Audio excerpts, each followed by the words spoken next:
me about, you know, your brother Charles, and you're both into music. Were you like competitive or collaborative? What was the relationship like? Me and my younger brother Charles have always been super competitive, but we're best friends. So it's one of those situations where we make each other better.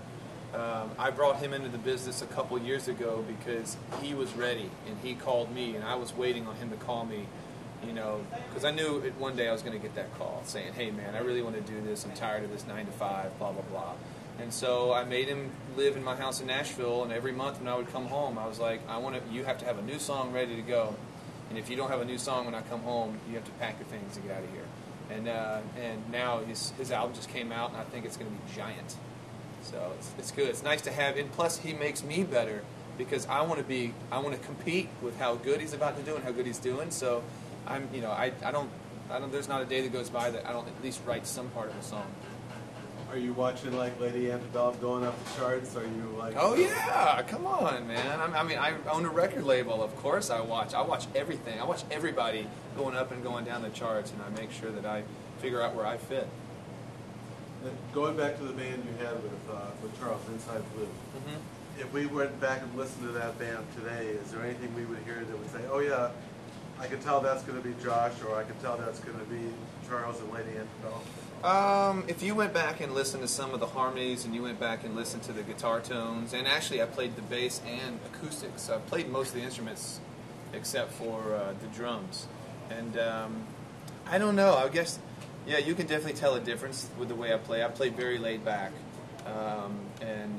Everybody has a different style. Some people play right on the beat. You know, if it's like this, they're playing right on it. I actually play like a few cents back because I like to lay back. I've always liked soul funk music, and it's a little bit behind the beat. All right. Yeah. Still want to get hit by the key. You went to school in Oxford, Mississippi. Is there anything about living in Oxford that influenced your music? I would not be doing this for a living if I wouldn't have gone to school at Oxford, Mississippi. Ole Miss was an awesome place to be. I mean, I was actually there on a golf scholarship, so that's what led me there. Free tuition, pretty much. But when I got there, it was a really artistic community. It was just small enough so where if you were doing something really special, you would look like a giant. You know what I mean? And so I started booking gigs. And first in front of 20 people, and then 2 months later, you could come to the Sneaky Tiki's where I was playing, and there was like 1,000 people there, paying $3 a head. And they were coming from everywhere. They were coming from Arkansas, they were coming from Alabama, and I realized then, I was like, okay, I can really, really do this now for a living, for sure. I've got the songs, I felt like I had the look, and you know, I have the drive to do this, hopefully, until I can't sing anymore, I guess. And you were really into art and golf. Was there any point where you thought one of those might be a career move? I knew that I never wanted to play golf for a living because, you know, it's a sport, man. I mean, I have a lot of friends who ended up playing it for a living, and they just started not liking the game anymore. And I love the game. I don't want to ever have a reason not to like it. But as far as painting and things like that, I do that all the time. And that's one of the things that I offer actually through my career and on my website, is that if somebody wants a commissioned painting, they click on a link, and basically, you know, they fill out exactly what they want, and then I interpret what they've written down, and I paint them something, send it in. Was there any other career direction that you might have gone in besides music? I thought about being like an engineer, an architect, or something like that. But you know, I think when you've got sort of talents that you've been given, you know, like you're supposed to use those. And I think anybody can play music. I think anybody can sing, but not anybody can have the tone that they want. And I know that I've got a tone that is a desirable tone, and that's why I got into business. I was like, this is what I'm supposed to be doing.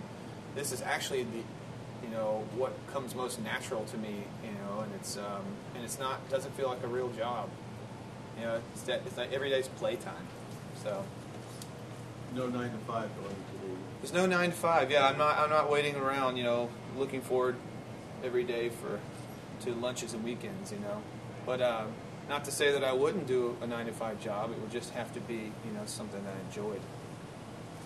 Tell me about why you moved to LA and how that, worked into your career. I originally moved to LA because I knew I needed to be there for the opportunity, and but then I moved away. I made some really good money in the beginning of my career, and then I moved away to Nashville, bought that house, and I recently got married, and my wife has to live in Los Angeles. So I'm basically, I got to live there too, because I can live anywhere, man. I can live anywhere I want and still make music. She can't. And I love Los Angeles anyway. Most of my friends are there, and we found a great little spot, and she makes me tuna salad every Monday, and I eat tuna salad sandwiches all through the week and make music. That's it. It's a good deal. Works out good, yeah. No tuna melts? No, what is it? It's called tuna mac salad. It's like macaroni and tuna and whatever, like a ton of mayonnaise. It's really good for you. We're going to get the recipe. Now, you got a record deal by spamming someone. Tell me about your plan and how that all worked out. I got a record deal by using Napster as basically the way that MySpace uses Napster now and all that. Basically the way that MySpace uses the internet. A friend of mine downloaded Napster on my computer in like 2000, and I realized that you could actually instant message people. Nobody really knew that you could do that. And so what I would do is I would put my songs on Napster, and then I would instant message people. Like I would look up James Taylor. 100 people who had James Taylor songs would come up, and I would instant message each person saying, I noticed that you like James Taylor. Why don't you try out this kid that I just found named Josh Kelley? He's awesome. You're going to love him. And I did it 100 times a day until a month and a half later I had a record deal, because you could type in my name and you could get 100 results every time. People were sharing it, and I found it. And I knew it was going to work too. I was leaving astronomy class, and I was like, this is going to work. I knew it. And it did. It worked in like a month and a half, something like that. And did an IM go to a specific record executive? Yeah. One of the instant messages went straight to a guy from Hollywood Records. His name's Eric Klinger, and his wife had just downloaded Napster for him that day. And so it's really funny how that works out. Like you create your own opportunities in life, and if I wouldn't have gone in that day, to the library for 2 hours like I did every day before, I would have never, it would have been harder to get in, I think. And so I met him, we talked every day, and I got him real jacked up about me. I would be like, I'm going to do this, and then I'm going to do this, and then we're going to be millionaires, And so a year later, he signed me. We actually got the deal a year later. It was cool. Would you recommend, using technology for new artists? Is that?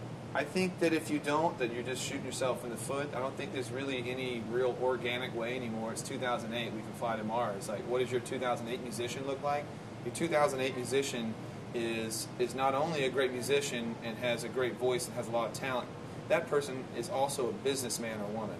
And there's no such thing as the tortured artist anymore that's just going to sit back and make a big check. It doesn't happen. You have to know what's going on in the world. You have to know what's going on in the business, because it's constantly redefining the nature of itself with us.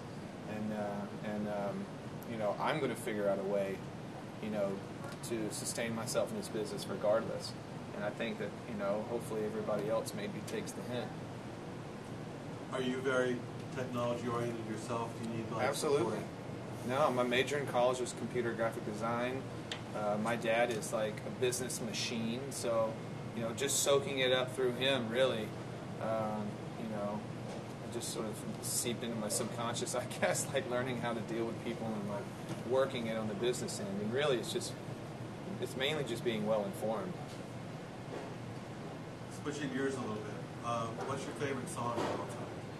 My favorite song of all time is "Don't You Worry About a Thing" by Stevie Wonder, from the album Intervisions.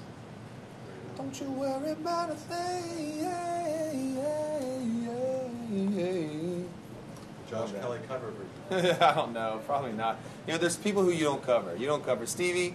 You don't cover Prince. I mean, there's a list. You just don't do that. If you ever hear anybody covering one of those artists, you go up to them, you step in their face, and you go, "No, stop it." Then you walk away. Tribute album. Tribute. What about your favorite music-oriented movie of all time? Oh, wow. Have you guys ever seen Hedwig and the Angry Inch? You ever seen that? Is it Hedwig? Hedwig? I don't know how to say it right. I never have. Actually, the music in that movie is phenomenal, so that's my favorite. But it's a little indie film. Most people probably won't like it. I'm sorry, America and the world.